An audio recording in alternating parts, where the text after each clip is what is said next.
Part 2, page 95. Monday, September 18th. The first day of school, take 2. Mom drove me into Tangerine this morning at 7:30. We drove past the lime green houses and the citrus packing plant. We passed through a small downtown area, then pulled up to a concrete building that looked like a block-long post office. We parked across the street, and I reminded her, "I'll be at soccer practice until 5, I hope." "I hope so too," Mom replied. "Look, I really should go in with you this morning. There must be transfer forms for me to sign." "No, there aren't any forms for you to sign. All I need is my computerized class schedule from Lake Windsor Middle. No forms, no mothers." Mom was staring across the street and not liking what she saw. There were two small groups of guys karate kicking each other outside the building. There were larger groups too, menacing looking gangs just standing around watching the karate kickers go at it. Mom said, "Look at that. Why isn't this area being supervised?" "Hey, that's no big deal. That's just what some guys do, Mom." "At the entrance to the school? What kind of first impression is that?" "They do that wherever they are. Lighten up. See you at 5." Yeah, if you live. I walked around the karate kickers and the gangsters and pushed open a heavy wooden door.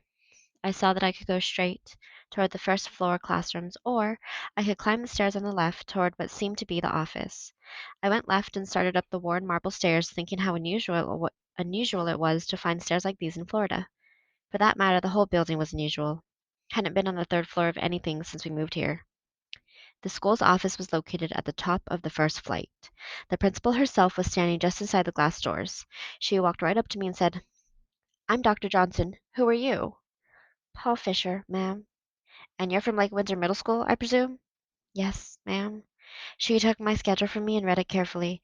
Then she turned around and called into one of the side offices, "Teresa, come out here and take this one."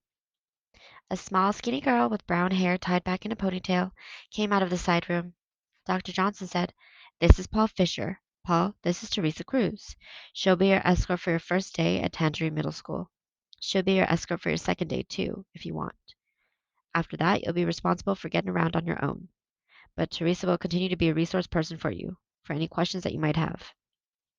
I said, "All right, thank you, ma'am." I paused. I don't know why, but I just felt I had to say it. I said, "It's nice to be here." Dr. Johnson gave me a huge smile. "Well, it's nice to have you here." It was pretty much downhill after that. Teresa Cruz had very little or nothing to say.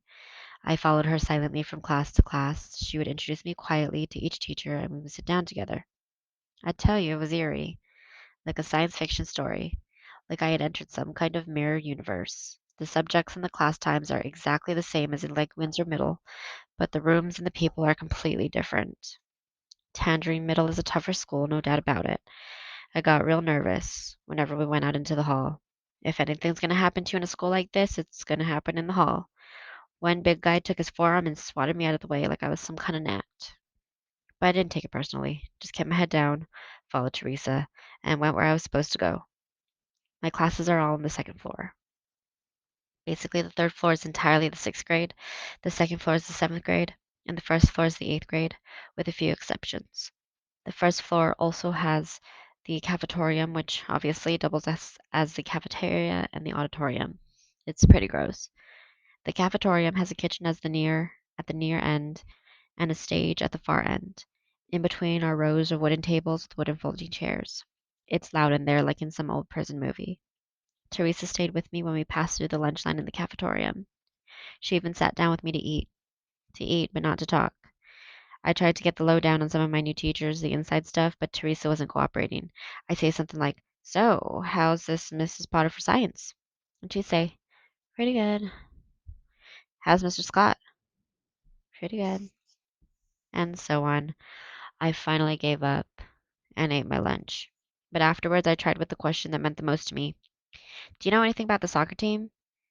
Teresa pulled back a little and actually looked at me, surprised. She nodded and said, "Oh, yeah. Yeah, my brother Tina plays on the team." "Yeah? He's an eighth grader?" "No, he's my twin brother. He's in seventh grade, too." "Oh? Well, I was thinking about going out to practice today to see if I could get on the team."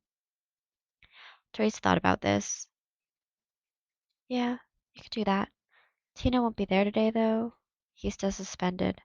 Victor, Hernando, none of those guys will be there today, but I guess they'll still have practice. I knew the answer to the next question, but I asked it anyway. Why won't any of them be there? Oh, they got into some trouble over at the carnival. Miss Bright grabbed a whole bunch of 'em while they were sitting here eating lunch. She brought 'em up to Dr. Johnson, and they all got suspended for 3 days. So they'll all be back tomorrow? Yeah, Tino, Victor, Hernando, all those guys. And they're all starters? They're they're starting players on the soccer team? Teresa answered with pride. Oh, yeah. Victor is kind of like a star. Victor and Maya, they're like the two stars, you know? They score most of the goals. Tino scored 2 goals last year. I think Victor scored 16 and Maya scored 15. They both they both made the all-county team. And who's the goaltender? The goal is Chandra Thomas. Chandra? That's a girl, right? Yeah. Sandra's a girl. Maya's a girl too. What? Don't you have a boys' team and a girls' team? No. There's only one team. Boys, girls. They both can play on it. They're mostly boys, but some of the girls are good. They've played in the Y League all their lives and stuff. Maya learned to play over in England. That's why she's so good. I was trying hard to process this information. I said again, so Chandra's a girl? Teresa seemed to be enjoying this. Oh yeah, there's 4 girls, Chandra, Maya, Maya's cousin Nita, and Dolly. They're all on the team. Then there's Tino, Victor, Hernando, and about 10 other guys. They're good. They were second in the county last year. After lunch, we went back to our routine, with Teresa only speaking when she introduced me to a teacher. But at least we had broken the ice. I was starting to get a picture of this new place, and I was glad I had come here. I'd say the most obvious difference between my new school and my old one is this. At Tangerine Middle, the minorities are the majority. I have no problem with that. I've always felt like a minority because of my eyes. The next most obvious difference is the building itself. It's old. I have no problem with that either, except that it has a disinfectant smell that kind of gags you. The textbooks are old, too, really old, and they have stuff written in them. Teachers seem to have uh, the teachers seem to have adjusted to this by not using them much. A couple of teachers have talked about class projects and group projects that are due. I guess I'll find out about those things soon enough. I also figured out why Teresa was assigned to be my guide. We have exactly the same schedule, mostly advanced classes. My day went smoothly enough until 7th period when I had an unpleasant surprise. My language arts teacher is Mrs. Murrow. Get this. Mrs. Murrow is married to Mr. Murrow, the head of guidance at Lake Windsor Middle. I'm going to work harder at not being noticed in that class. I don't want to risk his hearing my name and announcing, "That kid's handicapped. He needs an IEP." After the bell rang, Teresa and I walked downstairs and out the back door. To the left, behind a baseball backstop, was a green scoreboard. Across the top was written Tangerine Middle School, home of the War Eagles. We crossed over the bus lanes and headed down to a soccer field that was circled by an asphalt running track. I could see a mixed group, girls and boys, taking turns shooting the ball at a big, tall girl in the goal. I said, "That's Chandra, right?" "Yeah, in the goal. That's Chandra." "Who are those other girls?" "Who? You mean the ones standing together?" "Yeah." "That's Maya and Nita. Maya's the tall one. They're cousins. They're always hanging out together." "And who's the other big girl?" "That's Dolly. Dolly Elias. Her brother's Ignacio. Was a captain last year." Teresa pointed at her and called, "What's up, Dolly?"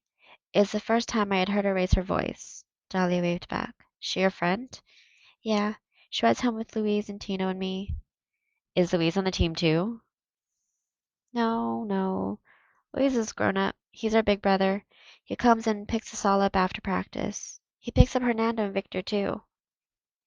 We crossed the field in front of Dolly just as she drove a perfect corner kick 5 feet off the ground.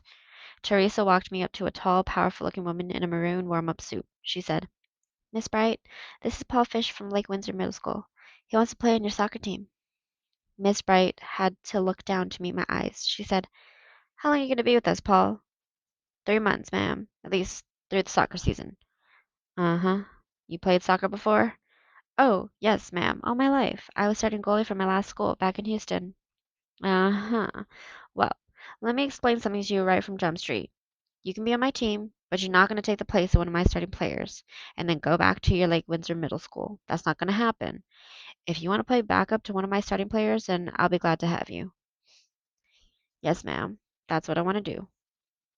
Good. I need a backup in goal. Grab that red shirt and go down to the far end. We're about to start the scrimmage. Yes, ma'am. I ran down to the far goal, set my bag down, and pulled on my protective gear. With half the starters missing, the scrimmage was kind of a joke. I only touched the ball once. Needless to say, no one scored on me. Chandra had the same kind of game down at her end. I can't describe how great it feels to have another chance. Nothing, nothing at all is going to bother me. I'll play backup to Chandra Thomas and be happy about it. Goalies get hurt. A lot. They need backups more than anybody else. I've been hurt. Had my hand stepped on, had the wind knocked out of me, and someone had to fill in for me. Happens all the time. I'll get into some games, no questions about that. Near the end of practice, I noticed a familiar truck pull up. It was the same pickup that I had seen at the carnival, the vintage green one with Tomas Cruz Groves, Tangerine, Florida, written on the side. A guy in jeans with a plaid work shirt got out and walked over to Teresa. He walked with a bad limp. This had to be her brother Louise. He had the same dark brown hair and eyes as Teresa. His head and hands seemed very large, even from where I was standing. After practice, Teresa and Dolly climbed into the front of the truck with him and drove away. I gathered up my gear and walked back into the building alone. Just as I was about to push through the wooden front door, I hear, "There you are, honey." I turned and saw Mom coming down the stairs from the second floor office. I watched her until she put her arm around my shoulder and started to lead me out. I had a panic feeling like my heart had stopped beating, but I managed to ask quietly, "Mom, what were you doing up there?" We crossed the road and reached our car before she replied, "Dr. Johnson's secretary called me today, Mr. Know-it-all. Turns out you do need your paperwork from Lake Windsor Middle School in order to transfer here." My heart began to ache. My paperwork? That's right. I had to drive up to Lake Windsor and get it. Can't imagine the chaos in that office. Mom, who did you talk to? Mr. Murrow, of course. He gave me your file and I delivered it here. Now you're official. Mom unlocked the doors and we both climbed in. I looked at her angrily. I'm officially what? A student at Tangerine Middle School. A visually impaired student? An IEP student? No, nothing of the kind. I closed my eyes in despair. So what happens when the head of guidance here opens my file and sees my IEP? Nothing happens, Paul. There is no IEP in your file. Mom started the car and put it in gear. As we U-turned in front of the school, she added very carefully, "Your IEP form disappeared somewhere between Lake Windsor and here. It's the kind of thing we should probably never mention again." We rode in silence back through the downtown area to the highway. I finally said, "Maybe it was an osprey." What? Maybe an osprey got hold of it. What are you talking about? You know, my IEP. Maybe it's feathering some osprey nest right now. Mom finally got the joke and smiled. That would be a nice decorating touch. Yeah, inconsistent with the scheme of the other nests, but a nice touch. Yeah, something like that. As we headed west on Route 22, I began to feel a real sense of hope about Tangerine Middle School. After all, it was great luck getting Teresa as a guide. Getting Mom to dish my paperwork was beyond luck. It was another miracle. Things actually seemed to be going my way. Finally. It's the Paul Fisher soccer dream. I wonder if Eric feels that way about his life here. But I wonder, too, if Mike Costello felt that way about his when he was leaning against that goalpost.